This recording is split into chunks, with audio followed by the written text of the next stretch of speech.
मी आता गावाखेड्यांमध्ये जातो, व्हिजिटला जातो. हं. तर मी एक बघितलंय, की प्रत्येकाच्या घराच्या एंट्रन्सवरच त्यांच्या पितरांचा फोटो असतो, बाजूलाच देवांचा फोटो हो, असतो. हो.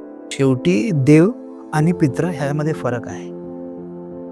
म्हणजे प्रत्येकाचे मानवी जीवन असं आहे, की आपले सेंटिमेंट्स, आपले इमोशन्स, आपले फीलिंग्स हे सगळे जुडलेले असतात.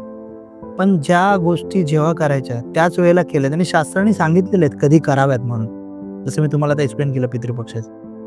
तर कधी एंट्रीला मग तुमची उत्तरेला एंट्री असू दे, पूर्वेला असू दे, दक्षिणेला असू दे, पश्चिमेला असू दे. हं. एंटर केल्या पितरांचे फोटो नसावेत आणि पितरांच्या फोटोबरोबर देवाचा फोटो कधीच नसावा. देवाची जागा ईशान्येला जसं मी म्हणालो किंवा पश्चिमेला. जर तुम्हाला ईशान्य भेटत नसेल, पूर्व नसेल भेटेल, उत्तरेच्या दिशेला भेटत नसेल आणि पश्चिमेला. पश्चिम हा लास्ट ऑप्शन आहे आणि पश्चिमेला पावित्र्यता जपावं लागतं. पश्चिमेला मंदिराचं पावित्र्य जपावं लागतं घरामध्ये, जर तुम्ही देवारा तिथे घेताय तर. आणि पितरांची जागा जी आहे ती नैऋत्येलाच. देवाराबरोबर नाही, देवाबरोबर पितरांचे फोटो कधीच नसावे.